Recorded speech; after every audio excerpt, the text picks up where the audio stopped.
Welcome to Biztech's C-Suite Conversation Show. Our guest for today is Peter Chambers. He's the Managing Director of AMD APAC and Japan. Now, for more than 50 years, AMD has driven innovation in high-performance computing, graphics, and visualization technologies. Now, to tell us more about AMD and that war with Intel, we have Peter. Welcome to the show. Hey, welcome, Brian. Great to be here with you today. Now, before we start, could you give us an overview of AMD and its history and also its footprint in the Asia-Pacific region? Yeah, I think you captured it really well in the opening. I mean, we've had over 50 years of innovation, and we see ourselves as being innovators and really wanting to excite the marketplace and bring new products to market and solve some of the greatest challenges that are presented to our customers. So we're very excited to be in that position, and we certainly take our role in the ecosystem very, very seriously. From a regional standpoint, we have offices and folks across the region in many, many markets and countries.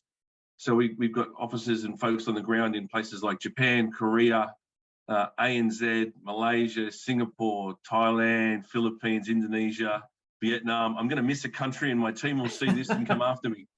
But we're very focused on having folks in the market that support our customers and our partners, and that's very, very keen to us, but very important to us. But also, when we look at some of the other resources in the region, we have over 2,000 employees in Singapore.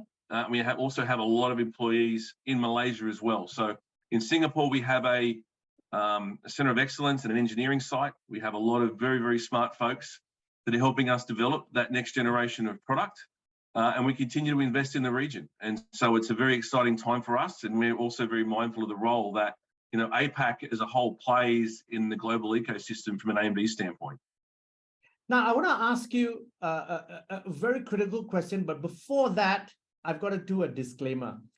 AMD has not paid to be, this for the audience, AMD has not paid to be on the show. AMD is not a sponsor. But this laptop I noticed that we're streaming this on is an AMD Ryzen 7 chip-powered laptop. The laptop that I prepared this interview on is a Ryzen 3 laptop. Now, this is a very fundamental thing because in the past, I only used to generally buy Intel. But things have changed. I'm a very functional user. We're a small business. And so those were the decisions that were made. Tell us then, Pete, about how AMD has really innovated its way into from being perhaps something that's not only chosen when things are not available to something that's top of choice. The person I bought this from the shop, the guy said, you want streaming, you've got to buy a Ryzen 7 laptop. Tell us about how you moved away from being a clear follower to a leader in many areas. And again, you put it very well. It is moving from being a follower to a leader. And I think, when Lisa Su took over as our CEO, her direction was very simple. Be a leader, be an innovator, make it very straightforward. And so if you think about what we've done is we've, very much been very focused on delivering the best x86 core and then scale it up and down the stack.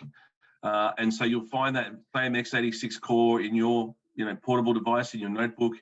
You'll find it in the data center, you'll find it in the cloud, you'll find it in the desktop, and then we scale it up and down. And what I mean scale is what we've been able to do with some of our chiplet technology, and we've been innovators in and around chiplets, is, you've got 8 cores probably in that notebook. On a server part, you've got 64 cores. So we take that base IP and we scale it up for those larger applications. In actual fact, in server now, we can get up to 96 cores on a single server socket. So really, be leading, be innovative in that x86 core, but then build in the ability in the IP to scale it up and to address all those different parts of the market. So just, take that one thing and do it really, really well. Now, so obviously that manifests itself in your sales. So if you look at your sales from your previous financial year, It surged 44% year on year, record high 23.6 billion in 2022. Where has that growth come from? Look, I think there's many pieces to that puzzle, I would say. And, I've probably already said innovation 6 times. I'll say it again. What we've been able to do is deliver a differentiated product. When I say differentiated, we talk about that scale, that ability to give core density. That's very important to data center customers. If you think about space, if you think about energy consumption, being able to get more performance out of a single rack unit is incredibly important to them, especially as energy costs continue to grow. So more core density means less space or more performance in the same space. So that's been a real key area for us and an area for growth. And then that chiplet innovation I talked about as well, that ability to scale the technology all the way from a notebook all the way to a data center has really been sort of key to our success. And then we think about other key things around, as I said, energy efficiency, performance, security.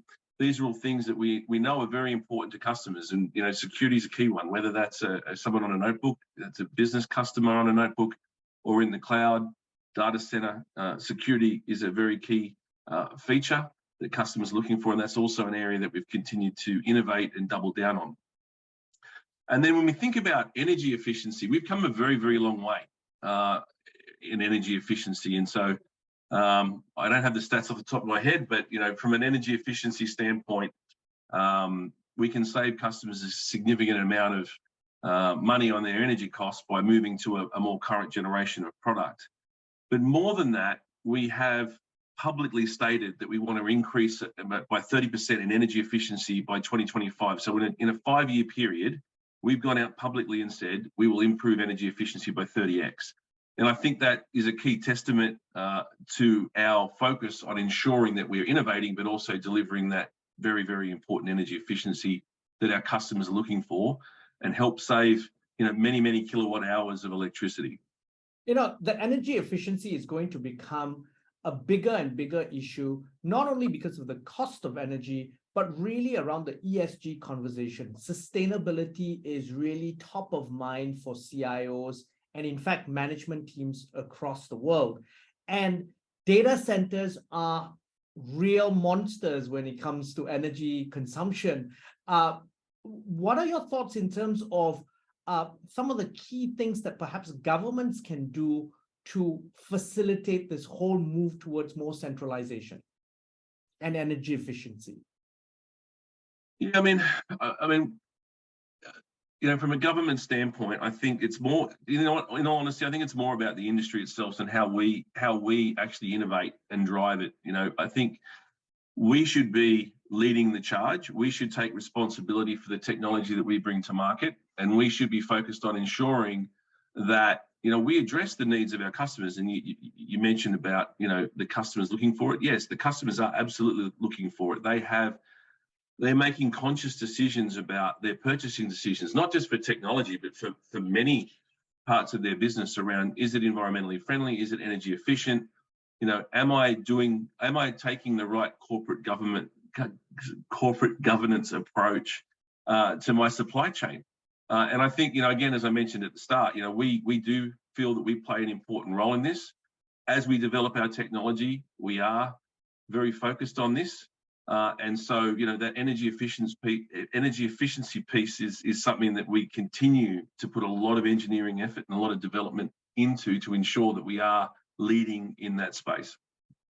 Now, Pete, if you give us some perhaps some clarity in terms of how you've helped some of your customers over the years in terms of energy efficiency, in terms of using your products really to achieve their outcomes. Yeah, I'll give a plug to our own website. If you search AMD case studies, there's a bunch of examples from partners all around the world that talk about how they've saved costs and saved on energy efficiency with AMD.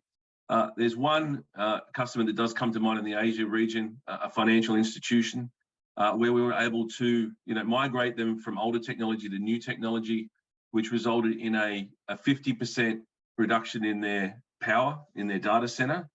And obviously that's a fantastic result for them. and also a 92% reduction in cost. So 50% reduction in power consumption, but overall TCO 92% reduction in cost. So that's a tangible outcome. And so when customers are thinking about, oh, do I want to invest that additional CapEx? They need to think about, well, what is the overall cost over the next 4 to 5 years if you don't invest in newer technology now, if your technology is already 4 to 5 years old? And this is quite an interesting, because that's a phenomenal number. 50% energy, 90+% cost savings. Cost reduction. Yeah. Yeah. So that's quite a phenomenal number, which leads me to my next question, really. In 2023, what are the biggest concerns and priorities for CIOs today? And how are you helping, you as AMD, helping and aiding them in this prioritization?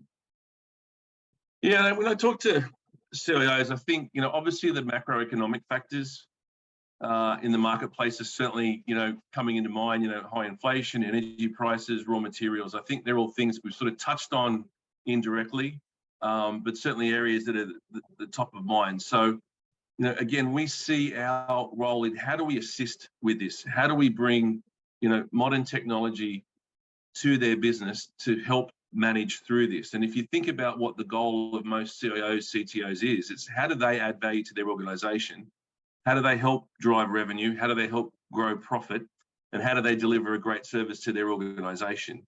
And certainly we see that with the new products that we brought to market, and as I've already talked about, we have products with up to 96 cores. So it's giving you energy efficiency and rationalization. You can get more performance in the same amount of space. So if you think about rent, forget energy costs, think about the cost of space in a data center.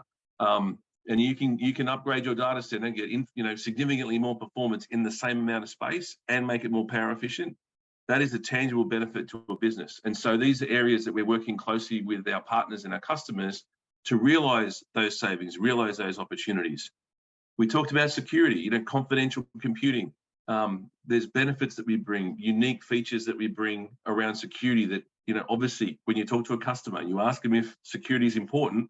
Yes, absolutely. And so, we are very focused around that. And then, of course, ensuring that there's optimizations for different workloads. And so if we've got, high frequency parts, we've got parts designed specifically for high performance computing and many other areas. So really optimizing, working with our ISV partners, so our software partners, to ensure that you get the best performance out of the hardware as well. And so those partnerships inside the ecosystem are also very important to us, and the value that we bring to our customers when they're looking to upgrade to newer technology. Now, Pete, it's been a great conversation with you. But before we leave, any final thoughts you'd like to share with the audience? Look, again, I think, irrespective of what's happening in the overall marketplace, it's very, very important that, you have the right technology. And I think sometimes customers are fearful of change, right? Fearful of making that next step. And so I would encourage folks to reach out to, trusted advisors, reach out, talk to us, of course. But we'd love to work with folks and really help them understand what are the options. How can we optimize their data center, their notebook fleet, as it were, and ensure that those investments return, exponentially more ROI to their business. So yeah, it's still, I see it as a very exciting time in the marketplace, and a time that we can really deliver a differentiated product, an innovative product to the customers. Now, Pete, thank you very much for taking your time to be on the show. Pleasure, Brian. Great. Thanks for having me. Now, we've been speaking to Peter Chambers. He's the Managing Director, AMD for Asia Pacific and Japan. I'm Brian Fernandez, and you've been watching and listening to Biztech's C-Suite Conversation Show. This interview will be on our website, www.biztech.asia, as well as our social media platforms. It'll also be on our syndication partners, TV stations, radio stations, and websites. Thanks a lot for tuning in.